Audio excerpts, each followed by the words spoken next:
Hello and welcome to 32nd lecture of course on data-enabled tribological engineering from experiments to predictive model. Topic of this lecture is optimization of surface engineering processes using machine learning. First question comes surface engineering processes. Whatever we have covered in the present course are related to surface engineering. That's why we are mentioning the surface engineering can be related to coating, surface treatments and modifications. So coating, surface treatment, even surface any kind of modification using the solid lubricant, liquid lubricant will be involved in this. What is the purpose of this? To enhance the material properties. It can be material properties related to adhesion. It can be the fatigue. So that's why we are saying to increase the hardness, so the wear resistance increases, increase the corrosion resistance, increase the wear resistance, and as far as possible provide a gliding surfaces. In addition, we try to increase the functionalities. We try to provide a more and more functionalities using the surface engineering processes. Is there any challenge? Do I really require a separate lecture on this kind of topic? Yes, there are. Reason being, most of the time in traditional tribology, we have a relation. We derive relation from some partial differential equations also. But many times, newer and newer parameters are keep coming. We don't have a defined relations. Or in other words, we can say if there are relations, they are non-linear relations between design variables and performance outcomes. In addition, we do not have any well-defined formulas. There is a lack of independence of the variables. Many times variables depend on each other and we don't have any equation to define what is the dependency between those variables. And there is also possibility of complexity in the interaction among those variables. So there are many challenges. Just to elaborate what I mentioned, I'm referring my earlier paper that was optimization of 8-pole radial active magnetic bearing. It's a bearing which is related to tribology and we were trying to optimize this. Now to optimize this we defined well-defined function f. We say minimize f, which is a function of WP, current and number of turns. So this relation is defined, and most of the time in tribology we do not have this well-defined function. In addition, we also mention very clearly in that paper non-linear constraints. Again, when we think about a constraint, we have a well-defined equations. All these are the well-defined equations. When we have well-defined equations, well-defined functions, then we do not really require machine learning algorithms. Major problem comes when we do not have this kind of algorithms. We do not have relations available with that. That's a major reason why we really required a separate topic on optimization, which is related to surface engineering processes. I'll just refer another paper of mine which was published in 2005. And the topic says that multi-objective genetic algorithm and axiomatic design approaches. Again, in this case, we do not have a well-defined relation. So we use a genetic algorithm for that purpose. And this all ranks are calculated based on mathematical calculations. However, we required also some sort of a constraint. So we use the word penalty. If anywhere the constraint is violated, penalty should be imposed. And that time we give this kind of relation. In addition, we did some sort of normalization and penalty also. So wherever there is a power loss is exceeding on something, or maybe is lesser than that, or oil flow is increasing beyond certain maximum limit, there should be penalty. So these kind of constraints are defined. Again, in many times in tribological knowledge or within tribology knowledge, we are not able to drive this kind of equations. That's why we really require machine learning. One more option is that when we don't have a relation, go for the experimental optimization, and sometimes we use the word Taguchi method, we think about ANOVA, those kind of things. But another problem comes, relying on experimentation has some limitation. Reason being, we cannot go ahead with several experiments which are very expensive. So that's why we say feasibility to exhaustively explore all possible combination due to constraint. In we have some time constraint, we have a resource constraint, we have a practicality also. We cannot provide all kind of hardnesses. It's very difficult. we need to model. So we really require a combination of experimental and theoretical calculation, and that's why the machine learning or ANN kind of algorithm will be useful. That's why we say we require advanced optimization techniques like artificial neural network, which can capture nonlinear relationship efficiently, and then we can go with the effective optimization of surface engineering processes. That's why this type of topic is very much important for this course.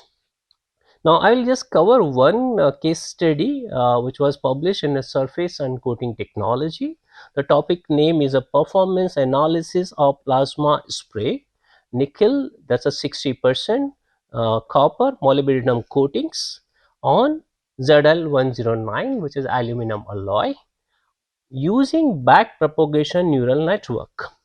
So this was an algorithm utilized to optimize performance analysis of nickel based coating on a aluminum alloy. And we know very well the plasma spray coating we have already discovered in earlier one of the lecture 14. It has a number of variables. So we can say there are a number of spray related variables, and then those spray related variables do not have a comprehensive model. When we do not have a model, naturally we really require neural network models for that purpose. However, in that we are also using back propagation neural network, which generally we use in almost all kind of neural network algorithms. We use a back propagation. Wherever there is error, we differentiate, use a gradient method to refine that. So back propagation is more or less we use, that's a common practice. Now this algorithm has been utilized to work on bonding strength, micro hardness, and porosity. We know very well we want maximum bonding strength, we want maximum micro hardness, we want minimum coating or minimum porosity of the coating. Now using some sort of parameters, what are the parameters? Spraying distance is a parameter. What are the spraying distance? I'll like elaborate in the next slide. Then spring power, and last one is a powder feeding rate. So these are the very important aspects to consider. Then as I mentioned very clearly, back propagation, that sometimes we use the word BP, neural network. They are most commonly used in neural network modeling, and we already have covered the spray coating in lecture 14. Maybe I'll just repeat one slide so that you think over what we have covered. So this slide is coming from a previous lecture, lecture number 14. We say that spray coating is one of the widely used. There's a dedicated ASM handbook on thermal spray coatings, and then there is a sketch which we showed that time. This is a very common device we need to utilize. We give powder or some sort of rod, we inject, we have some sort of particles, then there is a coating, and we know there is a porosity, and then we need to minimize the porosity, and bonding strength will come somewhere here. We said the bonding strength between the coating and the substrates need to be very high. That's what we need to give in the manner. That's why we say spraying distance. This is a spraying distance from this. This is a nozzle, and there is a some sort of substrate, and this is a spraying distance, and a spraying power, whatever the we are giving a heating voltage into ampere to the powder, that's a spraying power. And finally comes a powder feeding rate, maybe whatever the gas we are passing, velocity, and at what speed this particle are in a flight and going and impinging with the kinetic energy on a substrate, that is need to be optimized. So what we say, we need to optimize the spray process parameters, and we also covered this coating technology in lecture 31, and that's why where we give one case study related to ANN. We say ANN can be utilized to find out what kind of coating material, what kind of the substrate material, whether there will be compatibility with the coating or not, what will be the environmental conditions, application methods, like how do we apply coating. In this case we are talking about only the spray coating, but we have many types of the coatings, and then coating can be very thin also, where we use a PVD and CVD, and where the this kind of coating will be utilized. We need to think from that angle, and we said very clearly that ANN can be used everywhere. We can think about the material selection, even the design of formulation also. We can think about the process optimization, we can think about the applications, those things are possible. Now when we are talking about the coating and we are talking about some sort of parameters, like in this case we say environmental also affects, there are several examples which are indicative that environments plays a major role. You can see the example of this bridge. It is in air, or maybe say in environment. They get corroded, they have a crevices, corrosion, and cause a damage of failure of the bridges. Similarly, we have many monuments, we have many buildings, they also get some sort of environmental pollution or contamination, and slowly they decay. So that's very important whenever we are talking about the coating and we are talking about the parameters. In the present lecture, where we are covering one case study, we are talking only three parameters. One is the flow rate of the particle, what will be the power which will be supplied, those kind of parameters are we are talking. But in reality, we will be having several parameters. Even in one of the previous lecture, I mentioned very clearly when a DLC will have 49 parameters. So that's why whenever there are so many parameters, only machine learning or artificial intelligence can help us. So when we are developing algorithm, we are learning, we can take 3 parameters, 4 parameters, 5 parameters. But in reality, we may require many more parameters compared to this.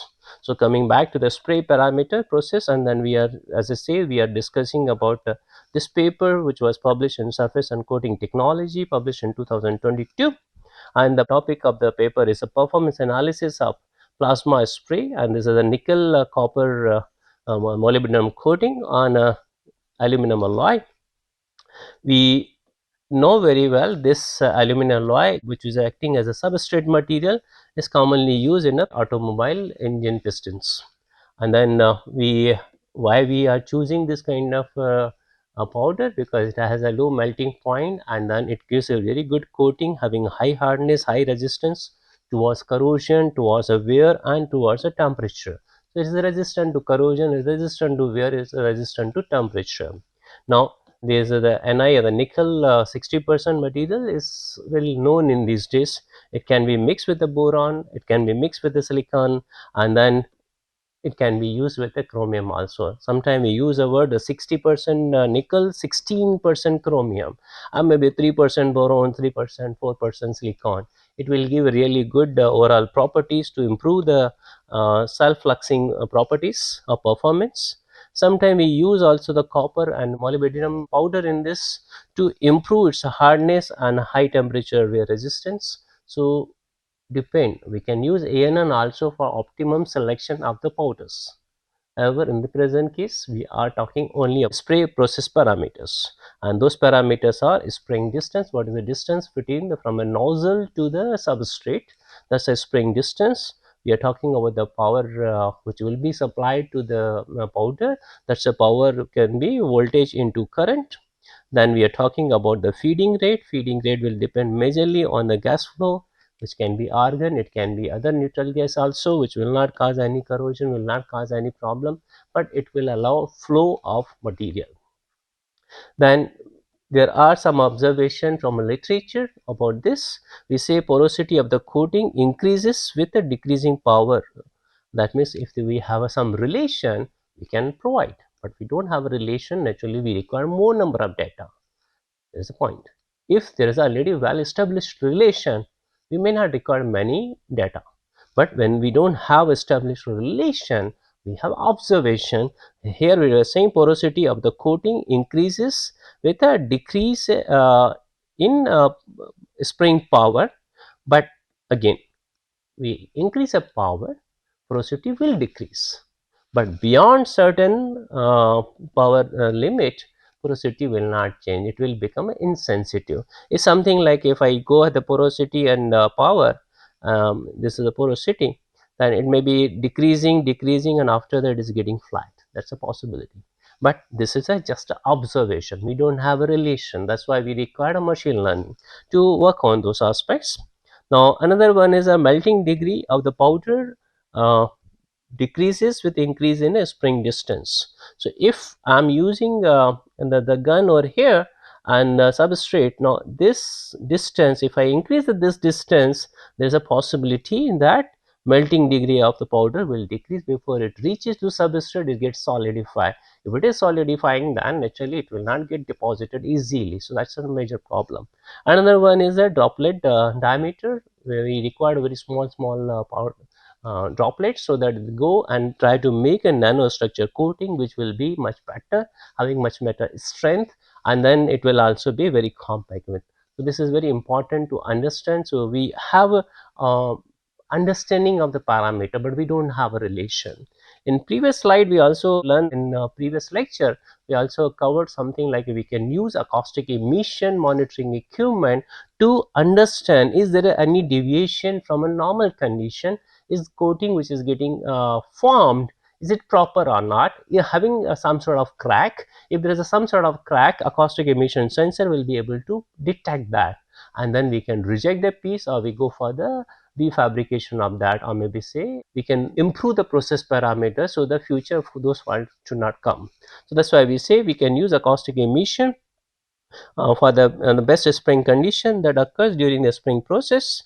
And we know acoustic emission technology generally figures out the flaws so that we can optimize performance parameters to go for the better deposition.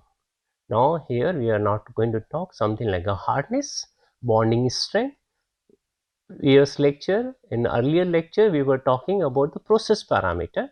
Now here we are talking about the coating parameters, and that's why we say sensor. The previous lecture we mentioned sensor integration and particle tracking techniques. So in real monitoring system we can find out what is really happening, and if there are some mathematical statistics relation, then we can reuse those. If we do not have, then we need to do more and more experiments. And in all this, either we use a design of experiments, but we already explained the design of experiments have a number of limitation. That's whether we can extend that analysis using ANN, which can really predict a relationship very fast. It can develop relation between input and output. It can go for the training, and we can find out finally a complex nonlinear relation. We can print that relation and utilize for the future purpose. So this is what was covered in the lecture 31, acoustic emission non-destructive testing. We mentioned very clearly that these are the acoustic emission. It will release the elastic waves, and others portion will capture those elastic waves, and if there is some sort of deviation, that will be able to detect the faults, and that's our main purpose, to track the damage progression, to monitor the coating technology itself, how the coating is getting formed on a surface.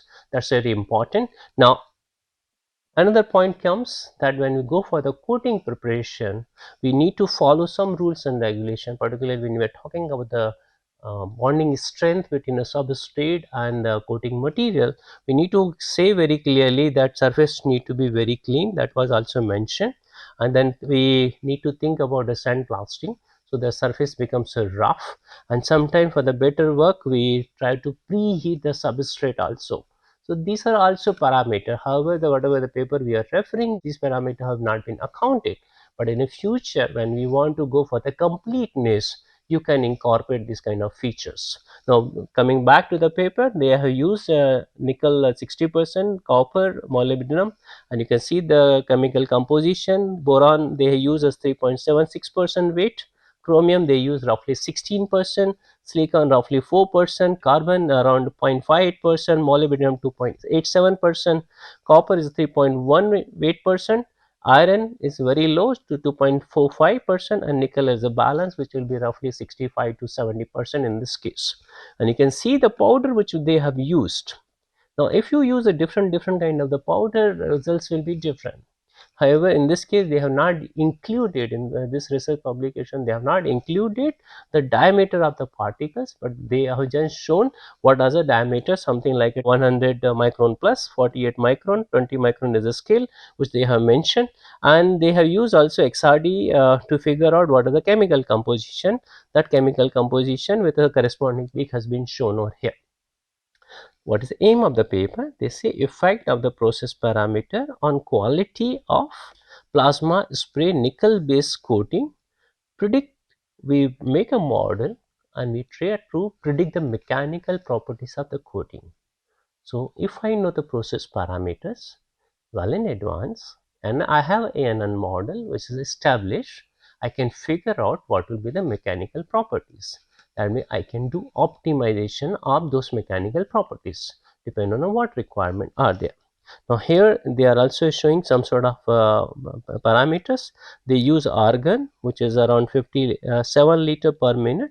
They use a hydrogen, they also use a nitrogen, and they have given all process parameter, or maybe say flow rate related to these gases. Now here they also have defined nozzle diameter, which is a 1.8 mm. Again, if nozzle changes, process will change. However, they have not incorporated all this in their research publication, and they are always assuming the spray angle is a 90-degree, which is very idealistic. However, there will be some sort of deviation that should also be accounted. And then they have also mentioned the speed of the spray gun, that is roughly around in the tangential direction, not a perpendicular tangential direction is around 36 meter per minute. That way we can really coat much faster pace. Now coming to the machine learning, they have used this model. You can see there are three inputs: spring distance, as I say, that from gun to substrate; powder feeding rate, which is based on the gas, as I very clearly shown, that 57 liter per minute, so it will also carry the powder along with that, and whatever the power we are giving, it can be kilowatt. Now they have used only one hidden layer, and there is an output layer. An output layer, there are parameters, something like which we are trying to figure out, and maybe say in future we are trying to minimize it. What is will be the porosity based on the whatever the input we are providing, what will be the bonding strength, what will be the micro hardness. Of course, all this should be go and examined using the equipment, proper equipment. So it will be like after doing experiment, they need to do a testing of those equipments and then generate the data. Now they also have mentioned very clearly noise factor. They have used a maximum cycle for the simulation. They also did some simulation. They have used, as I mentioned very clearly, hidden layer which has 8 neuron, and input we are able to see 3 neurons, and output layer also 3 neurons. That's what a porosity, bonding strength, micro hardness. Input has a spring distance, powder feeding rate, and a spring. So three neurons. In between they have given 8 neurons, and naturally we will have some sort of a transfer function in there.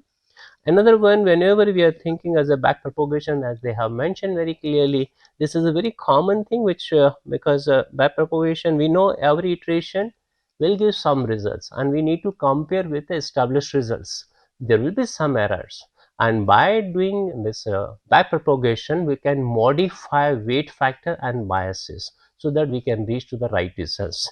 For all this purpose, first thing comes the normalization. If all the parameters are being defined either 0 to 1 or -1 to 1, it makes sense. And then that's why they are showing here that they had done all parameter normalization varying from -1 to 1. And then what is the main purpose of doing this study? To establish correlation between the parameters. What are parameters? Spring distance, feeding power feeding rate, spring powder, and attributes something like a porosity, bonding strength, and micro hardness. And then they say very clearly they have divided in a validation set, training set, and test set. That's what they have done, the way we have already learned in a number of previous lectures, that whatever the data we get, we go ahead with the first training, then do the validation, and finally we do the testing. That's what they have done. Now only the problem comes, they have only 15 data. That's one of the major issue. When you have only 15 data, developing ANN, that to a reliable level, is a little difficult. It can be at the start purpose, but it should not be the final. It should give initial idea, but we should keep generating more and more data to validate, and then we continuously keep testing, and if there is a need to improve that. So this is what we are showing, the 1 to 15 data you are able to see, and then they have done some sort of training data and validating data set, which is another thing comes, that how they are doing it. Generally we do, first we do only training, maybe some percentage. So if I have 100 data, I can keep something like a 70% data for the training, then 15% data I should keep for the validation, and final 15% for the testing. Now in this case they have not mentioned very clearly because they are providing only 15 data, and that also been utilized as a training set as well as a validation set, which is only possible when they have trained, and then again running the same program, are they getting the similar kind of results. So this is not very clearly mentioned how they have done it, but they are showing there is a reliable accuracy in this. As a, from class point of view, I believe that you have already learned number of 15 data are not sufficient. We should have a many more data. Again, whenever we go for the training, validation and testing, we require some sort of a division. Then only we can say whatever we are predicting is correct or not correct. We are showing if this kind of results may not give a completeness to us, and then believing this kind of data will be a problem. So that's why I am just trying to say, whenever you do it future, please don't do in this manner. You need to explain each and everything properly. Now whatever the 15 data they have given, I am just trying to elaborate here. You can see data A1, A2, A3 to 15. A15 they have given. Now what is happening? They have given a spray distance, that's experimental measure. They have given powder feed rate, they have given a spray powder, that's a one. Now they have a, this is a 3 input, these are the 3 output. Hardness is the output, bonding strength is the output, porosity is the output. Now you can see the training and validation, training and validation, training and validation. In reality we require training, validation and testing, all three. So this is important. Now if you look at another one, now here they are using the word bonding strength, and you look at the variation over here. Experimental results are some are black and red color is a predicted one. So there is a huge variation also in the results. So when we go for the accuracy check and we look at only overall accuracy, it may not give a completeness. We need to go for individual parameter, try to figure out what is really happening. If I'm doing optimization and if I commit a single mistake, whole optimization exercise will be useless. It will not give the good results. So particularly when you go for optimization, it is very important to meticulously check every data. So I'm just trying to show in this case, we are just trying to compare with the Taguchi or ANOVA method. Look at in this case, spray distance 120, they have used a 6 reading, 130 they have done 4 reading, and 140 they have given a 4 reading. While in orthogonal array or in Taguchi, generally we go with equal. If it is a 6 or 120, 6 will be of the 130 and 6 will be 140. But that's a fixed one which has also limitations. So again, when we get this kind of data, we may generate a new data also. What is really optimal and how do we go ahead with this? Similar manner, you look at the powder feed rate, they have 7 settings of the 35 gram per minute, 7 readings. Coming to the 6 reading of 40 and 2 reading of 45. It's a very skew results in this case, and you can find out next one in this case. Now they are trying to optimize. Look at this is a maximum. Now we want a maximum hardness which is happening, showing results at the 130 mm as per distance. Coming hardness, maximum hardness, it shows a powder feed rate of the 40 gram. Similarly, if we go for the highest hardness, it shows the higher hardness is a 36 kilowatt. Coming to the bonding strength, we are able to see experimental higher value of the bonding strength comes when distance is only 120 mm. While in this case, when we are saying bonding strength, in this case again the highest bonding strength comes when the feed rate is at 35 gram per minute. While coming to the last, in this case, bonding strength on the power, it is a somewhere mid. It's not a minimum value, it's not a maximum value, it's coming somewhere mid. Now coming to the porosity, you can see minimum porosity is a 130 mm spray distance. Minimum porosity when this supply or maybe say feed rate is around 40 grams per minute, and minimum porosity when the power level is higher. So for each objective we have a different output requirement, and that's where the problem comes. However, they have interpreted the results. Optimal coating occurs when the distance is a 130 mm. which may be correct from predicted value point of view, what they have used A and N. But from experiment, if you try to match, it is not gelling very well. So there is a somewhat interpretation. They use only the predicted values to show that 130 mm is a optimum spray distance, which may not be correct. We have done experiment, we predicted a model. Model is giving some results, but it is not giving accurate results, and major issue is coming that we have only 15 data. Yeah, we can predict. We can say 130 mm can give a good results, but again we need to have few more readings for that. Then only we can optimize in a true sense. This will be kind of a first step for the optimization. We need to follow the subsequent other step for the true optimization. Now, whatever they have mentioned, I'm just reporting. Say when spraying distance is a 130 mm, powder feeding rate is 35 gram per minute, spraying powder is 32 kilowatt, bonding strength is at the maximum, which we have not obtained. Reason being, when we look at the experimental result, it is a 120 mm. Coming to the micro hardness, they say highest micro hardness occurs when spraying distance is a 130 mm, feed rate is a 45 gram per minute, and spring rate power is a 28 kilowatt. Now here the minimum power is giving maximum hardness. So we required this, we required this also, and these are two contradictory requirements. Another one, when spring distance is a 130 mm, feed rate is a 40, spring power 36, porosity is the lowest. So these are the somewhat different thing, and we say influence of the powder feed rate, spring power on a coating performance is not very obvious, while 130 mm spray distance is obvious for them what they have observed. So there is a need to refine the model. That's where the paper ends. And what is the refinement? To redefine the model. And what is a model and how do we go for optimization? In true sense, we need to do a minimization of porosity, that will be one objective function. Second will be maximization of the bonding strength, that is the second function. Third will be the maximization of the hardness, that will be the third function. And variables can be spray distance, powder feed rate, it can be spray power.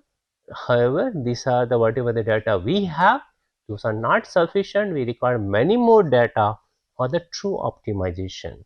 Just to elaborate this, what I am trying to mention over here, I'll just give first one slide which we covered in the lecture 10, and I referred my own paper. We say multi-objective optimization of the bearing was done, where we were trying to minimize temperature rise, oil flow rate, and power loss initially, and then we were thinking also how to give weight factor to the different multi objectives. When we having many objectives, how to give weighting factor to each, and then we finally land up, we say that we will think only about power loss and oil flow rate. Temperature rise is depending on the first two, depending on the power loss as well as the oil feed rate. So that's why the temperature cannot be utilized. Whatever the objectives which we want to optimize, they need to be independent from each other. They cannot be dependent on each other. If they are depending, then multi-objective optimization cannot be done appropriately. So we have defined this objective function that time, f as a function of temperature rise, oil flow, as well as power loss also can be done. Here we initially give a temperature rise, then we subsequently replace this with a power loss. Now here we also define alpha 1, beta 1, alpha 2, beta 2. What is alpha 1? Alpha 2 is a weighting factor, and it can be equal 0.5, 0.5, it can be 0.3, 0.7, or another one, alpha 1 plus alpha 2 should be equal to 1. Now it depends on our management which function is more important, we should give more weighting factor. And here the beta 1 and beta 2 were mostly mentioned as a scaling factor, reason being all the units are different. Now even the distance and power, they are different units, so we need to use either normalization or we shall use some sort of scaling factor. Now present case, particularly when you are talking of the machine learning, we try to normalize everything, we do not use a weighting factor. Now in this case we have a one objective function as a minimization of the porosity, other objective function is a bonding strength maximization and maximization of hardness. So if I say a hardness is H, bonding strength is a maybe say bond, and porosity is a POR, what we need to write the function is something like this. In this case, if I go ahead with alpha 1 beta 1, same scale factor and weighting factor into H, we want to maximize here, now hardness need to be maximized. Then comes to the bonding strength, we say alpha 2 beta 2, and then this is a what we say bond. Now that's a function can be given over here, and then comes to negative. Why negative? Because we want to minimize hardness. So there it comes maybe alpha 3 beta 3, and then maybe the porosity. So in this case, porosity needs to be minimized, bond strength can be maximized, hardness can be maximized. If we don't want to go ahead with a negative, we need to divide or inverse relation. So it depends on us how we want to do it, and then we can optimize this kind of results. Now, how do we do all this when we do not have a relation? If you look at that, earlier we had a relation, that's why we could define this kind of objective function. When we don't have an objective function available or mathematical model available, so that was taught in the lecture 26. We say that use ANN model, and after that you give output. After the convergence of the weighting factor and bias, we give output as a one function, and that was mentioned clearly that you save all the data where the weighting factor and this biases can be stored.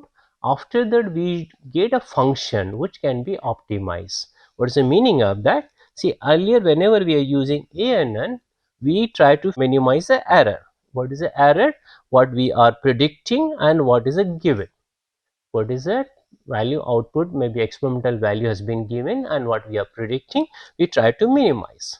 And what we did for that purpose, we differentiate with respect to individual weights and individual bias factors, and we try to optimize it by using the proper functions, optimization techniques. Once that is done, and then all the weighting factor and bias are converged, after that we have a function. Now here we can utilize optimization with respect to variables. Now I can have a variable 1, variable 2, a variable 3. It can be the, in this case particularly, spray distance.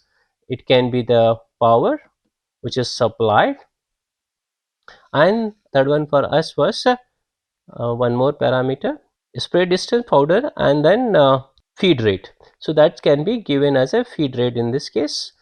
So this can be defined, and then we can differentiate everything, maybe error or maybe some function, and then we can optimize these results. So execute this kind of code for the, already I'm just saying that this has been this slide has been picked up from a lecture 26, where it was taught that we need to establish first relation mathematically using ANN, and then once that is done we save output, and then next time we can make a function in terms of x1, x2, x3, which are the input variable.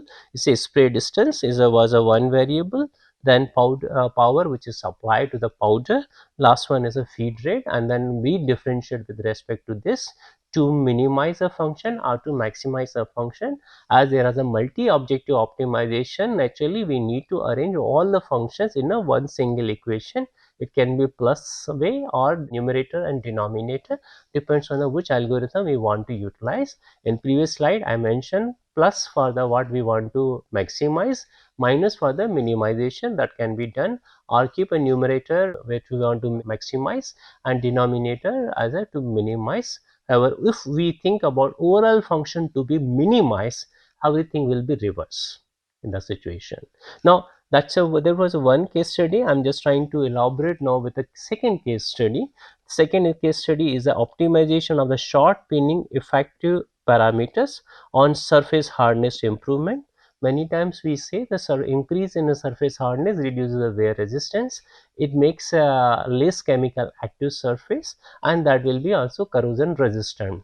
And then we know very well that short pinning, which is a SP in a short form, depends on the pinning diameter, depends on the how much pressure we are applying, and again how much time we are applying. So what is the duration? Is it the 1 hour, maybe 30 minutes, 1 minute? Depends on that. It will be affecting the surface hardness. And here they were mentioning only about carbon steel.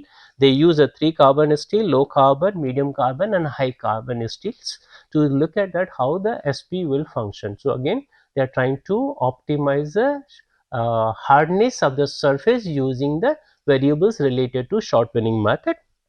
They use ANN to predict the hardness. As again, we don't have established relation, so we try to build the relation, we try to establish a relation based on that.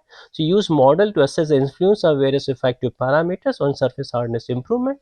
This paper was published in Metals and Materials, and that has been given as a reference.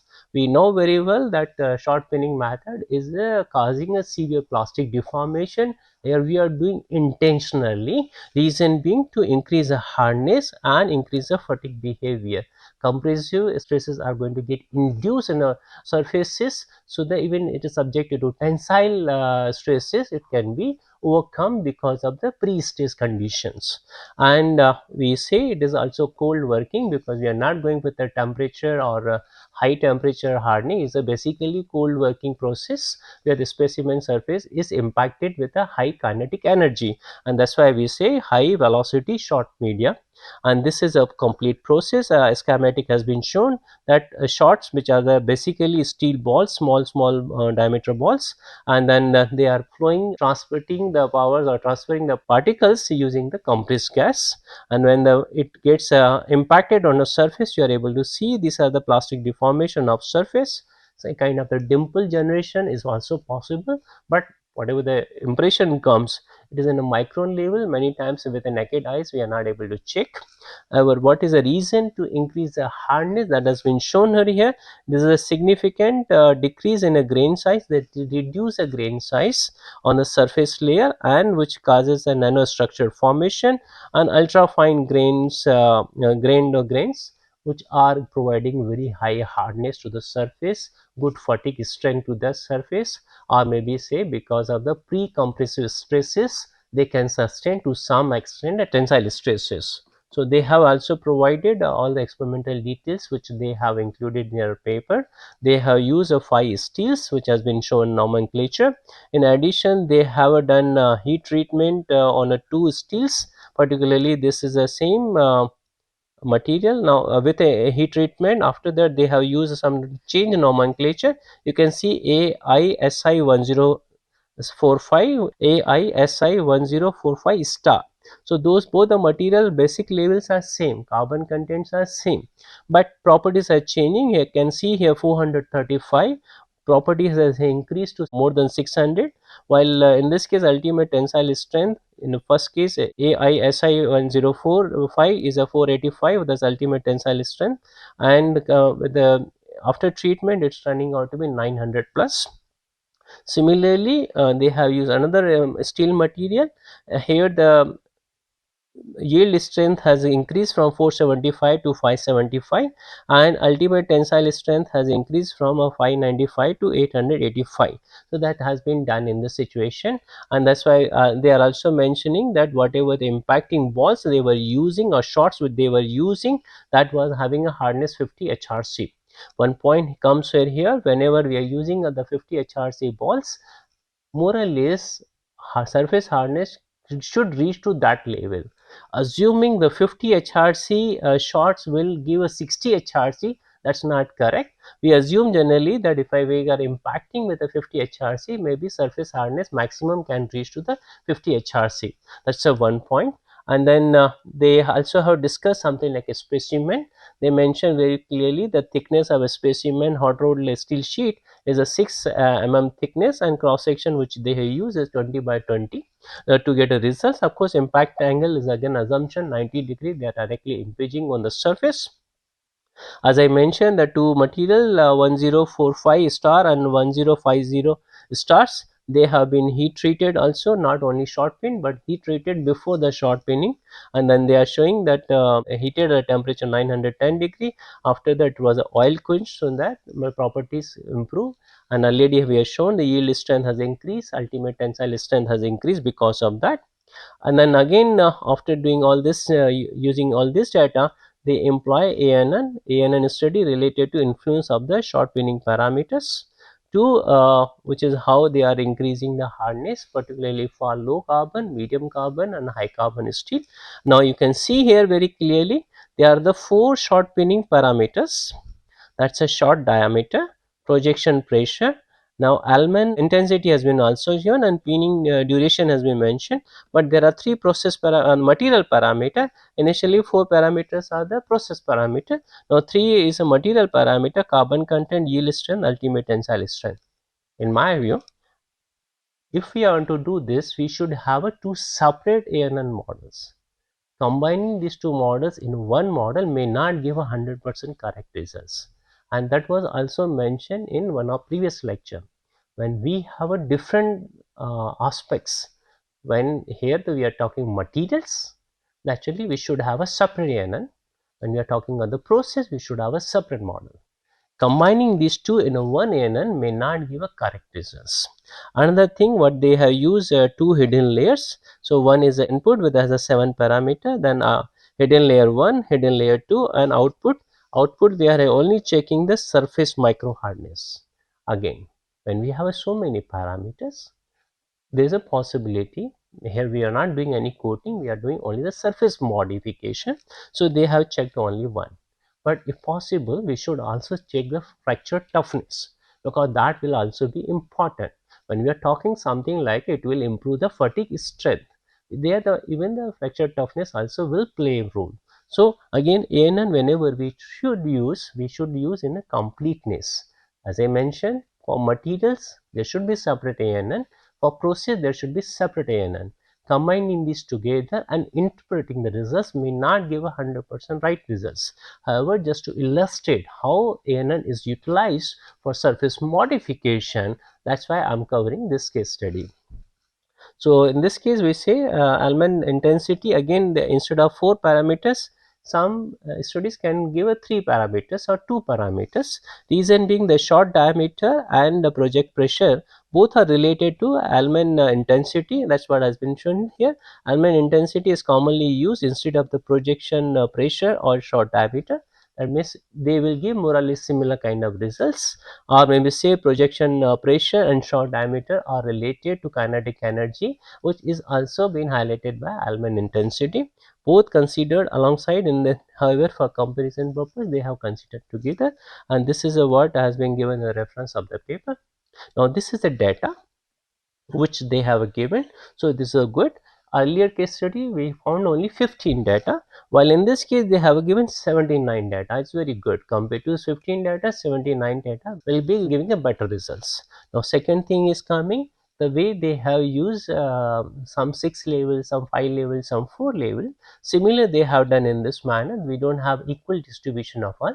Some values are coming which is from ANN point of view is perfectly alright. Reason being we don't want to be utilizing ANOVA, we are trying to utilize advanced optimization technique, that's ANN. That's why we are doing it. But however you look at the initial data and then get a feel of that, you can say the short diameter when is a 0.28 mm diameter, and then Allman intensity has been kept at 31 and the pinning duration 45 seconds. They are getting surface hardness roughly 399. Now the when this short diameter has increased from 0.28 to 0.58, and then this Allman intensity is kept at the 31. Of course the pressure also is reduced to some extent, not increased, is reduced to some extent.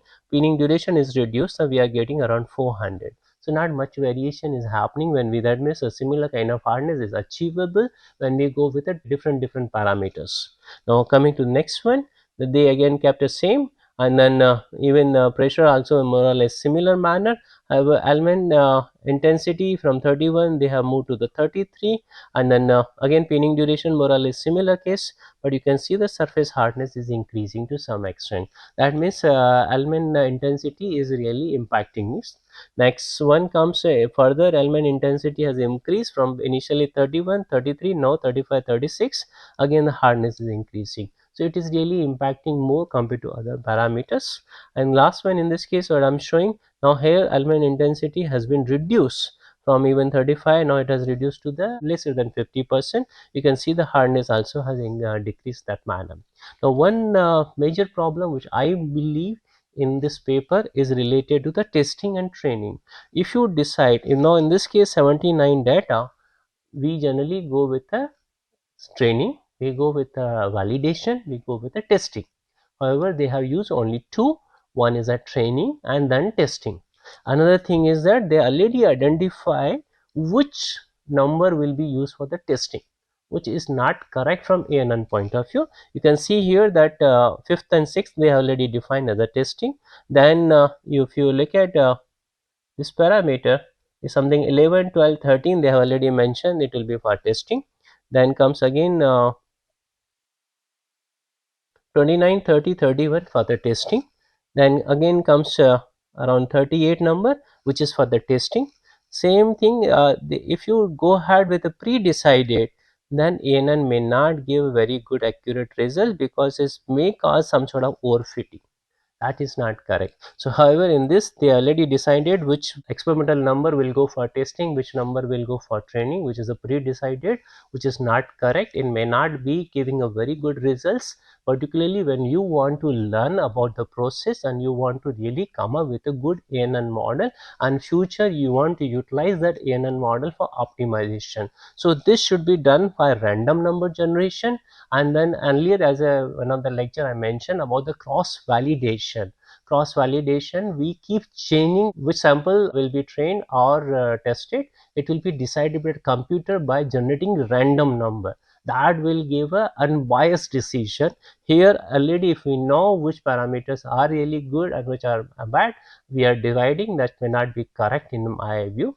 And then if they have generated random number and then they assign based on random number, that will be only one cross validation. But we need to go for multiple cross validation. As a one of the MATLAB program we showed very clearly, at least we go for the 5 cross validation. It can be more than that also, then only the robust ANN model will come out. And whenever we want to go for optimization, we really require a robust results, robust model. If we don't go for that, we may not be getting true optimization. So we are utilizing the ANN model for some purpose but cannot be used for the optimization purpose. Now I'm just trying to show the results which they have given in their paper.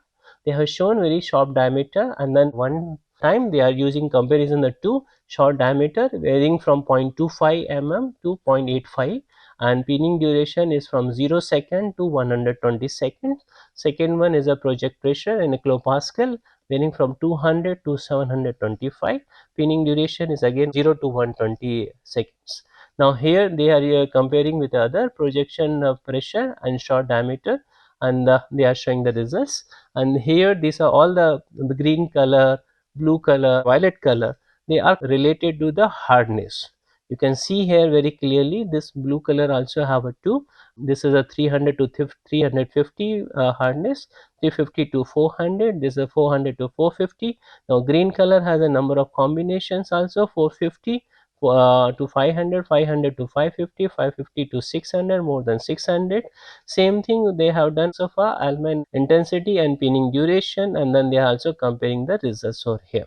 And then all these results what they claimed which they have plotted have been done after that doing 5 measurements at a time. So micro hardness result which they have quoted over here, they have performed minimum 5 experiments and then taken average of those results and been given. Now when they use ANN model, they have shown very good fitting, and you can see this R square value is coming 0.9955, which is very high, and again here 0.9985, which is very high. And now as I shown very clearly, they have used a 63 samples, 80% for the network training, 16% for the the testing purpose.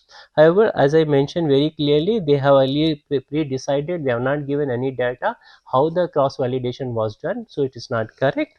And then one other point which comes, they have kept a learning rate as a 0.140.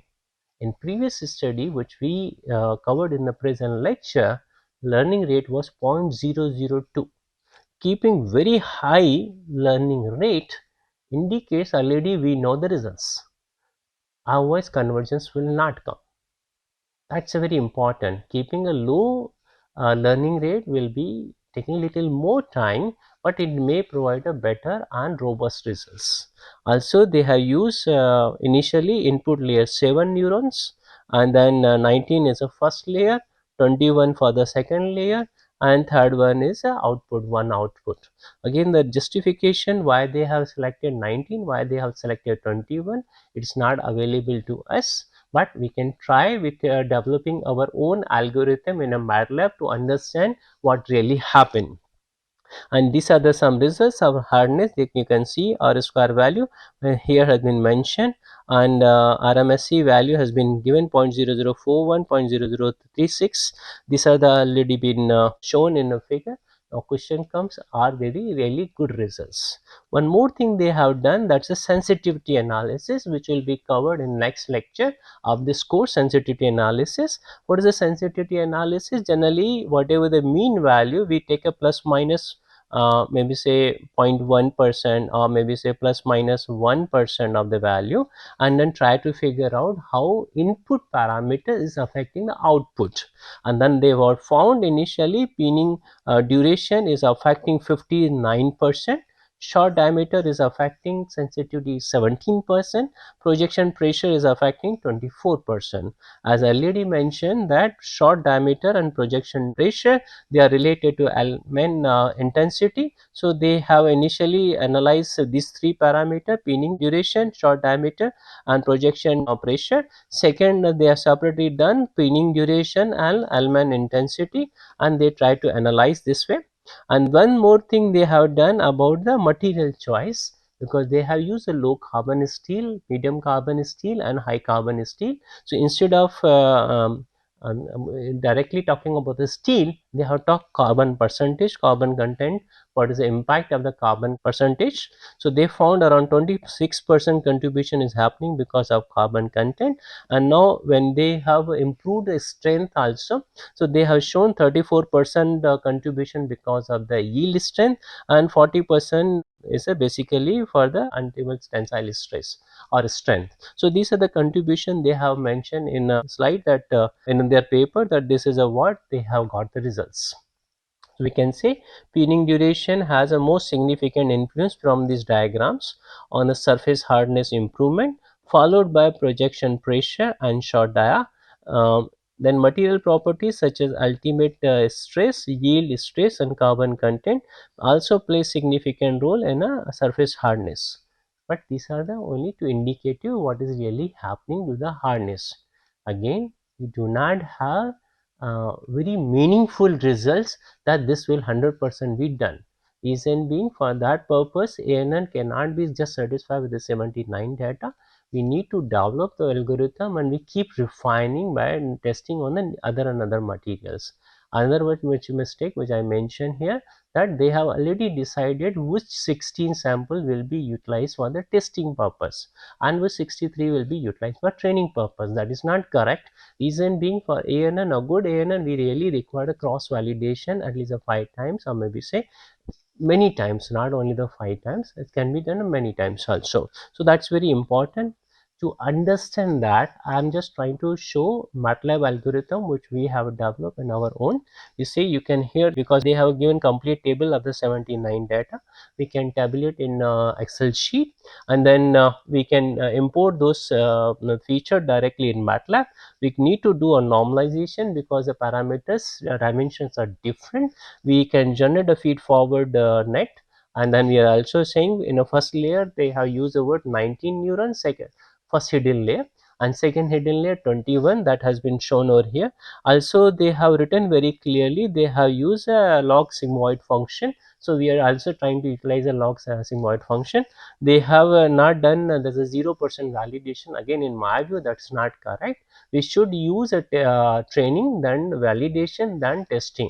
They have used a 0 for the validation, so 80% for the training and 20% for the testing.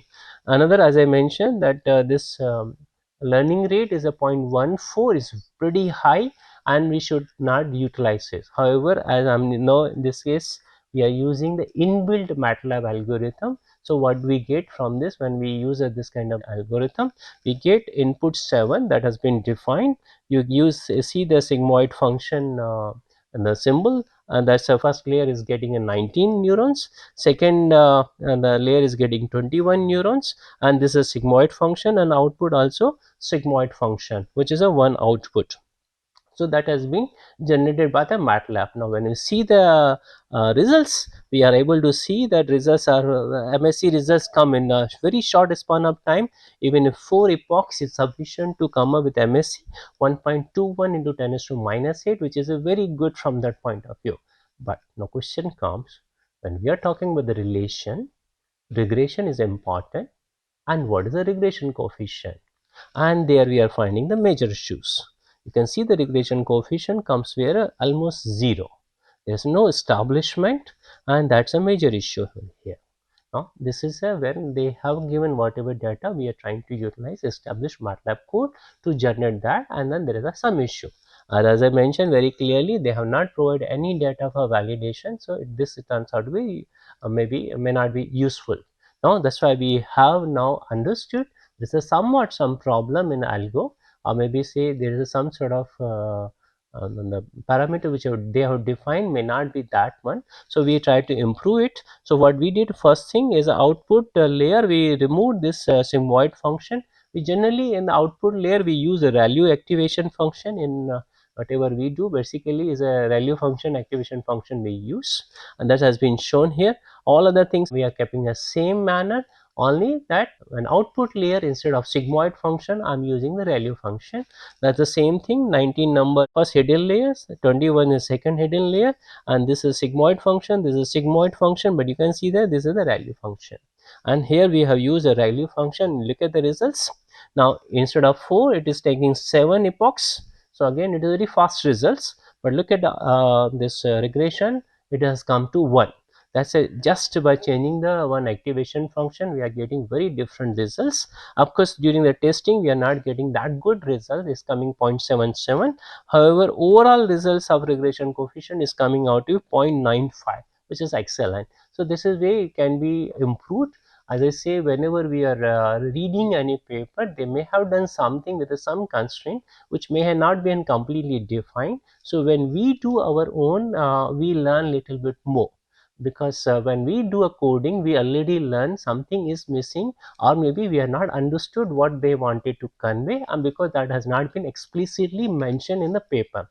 So that's what one. Now next comes that can we improve the results further. So we have done our own coding generation. You can see here, now here I'm going with a many iteration, many epochs, because 7 epochs something is wrong. I cannot get a very good result in 7 epochs. Now here the convergence rate I'm changing to 0.05, and then here regression coefficient also I mean intentionally keeping, so that we do iterations on that. Earlier one of my lecture I mentioned, whenever we are going for regression, regression coefficient should be kept in a loop, and we do iteration on the regression coefficient. It cannot be avoided, and some algorithm they avoid the regression coefficient, they work only on MSc. That may not be 100% correct. So here we are keeping same other things, that 80%, 20% has been kept. Now here instead of 0.14 learning rate, we have added a 10, that means 1/10 of that. You can see here the 0.014. Reason being, when I'm running the code at the 0.14, I don't get any convergence. Everywhere NaN comes. That is, something is wrong, right? So I cannot really get a good convergence with a high learning rate. Quite possible here we are doing some random number generation, so that we do a good cross validation, and what they have done pre-decided this 63 will be utilized for training, as this 16 will be utilized for the testing, which we are not opting. We say better we go with a real ANN algorithm and try to predict the results in the right manner. So that's why we have done. Now when we are going ahead with the learning rate as a 0.014, we are able to get a good R square value, and when convergence criteria has been kept, the convergence criteria it should be more than 0.95. And that's here another one validation also we are getting now good results. In previous slide we were getting 0.77 for validation. Now here when we have developed our own algorithm and we are doing a convergence and we want to maintain the conversion should not be lesser than 0.95, then only you converge. That's why we are getting 0.95 in this situation. So this is slightly better than what we were just relying on MATLAB. We need to understand, we need to improve. And this coefficient also we have a change. Instead of 0.14 learning rate, we have kept 0.014 learning rate. Actually 7 epochs will not be sufficient. We can go ahead with 7,000 epochs also. Now, when we compare our results with their results, you can see that we are getting weaning duration and Alman intensity comparison.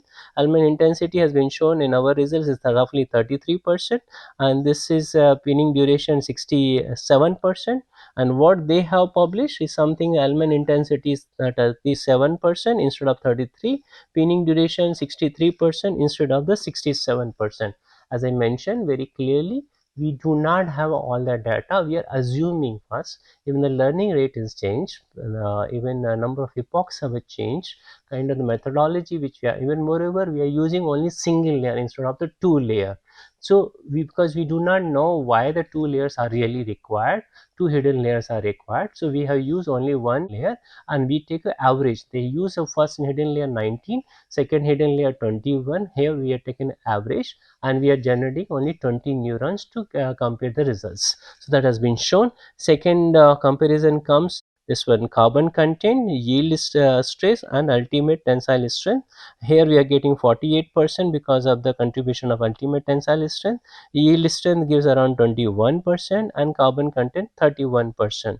Now comparing to their results, they are getting contribution from yield stress something like a 34, carbon content 26, and ultimate stress is 40%. You can see the comparison. This is a reverse. What they are getting lesser contribution from a carbon percentage, we are getting more percentage from a carbon percentage, and they are getting a higher percentage on yield strength, we are getting lesser percentage on yield strength. So there will be some variation. Again, n is a black box and we need to solve properly by understanding all the phenomena. So this is very important. One more thing, when we think about the sensitivity analysis, initially when we use the word plus minus 1%, we get certain results. Now if I change sensitivity plus minus 2.5%, we get a slightly different. You can see instead of 48%, now we are getting 49% contribution. Now here you can look at the yield stress. Here we are getting 33%, the same trend what they are getting. Instead of yield strength, they were getting 34, we are getting 33%. Now when we are talking about the carbon content, we are getting 18%, they were getting 26%. However, the trend is same. Now whenever we do a sensitivity analysis, also we should define very clearly trained, how it is been done. So that's why I'm saying whenever we do any analysis, we should explicitly mention each and every parameter so that other people are able to duplicate the results, are able to verify the results, so that our whatever we publish in a literature or write in a books, people have been able to utilize for the science benefit. Otherwise what will happen, individual will be doing research in their lab, overall society will not be gaining, will not be able to learn much from that, and then they everything they have to do there again. So overall growth rate will not be on higher side. So we want collaborative work. For collaborative work, whatever we are helping, we should publish all the things with give all the set of the values. In absence of that, other person has to assume. When they assume, results will be slightly different, may not be helping the society in a bigger way. So this is what I just wanted to share. Optimization of surface engineering process is very essential. I highlighted two case studies and then try to show the results in my view and my as per my understanding. I hope this will be very useful to you. With this, I say thank you for attending this lecture. Thank you.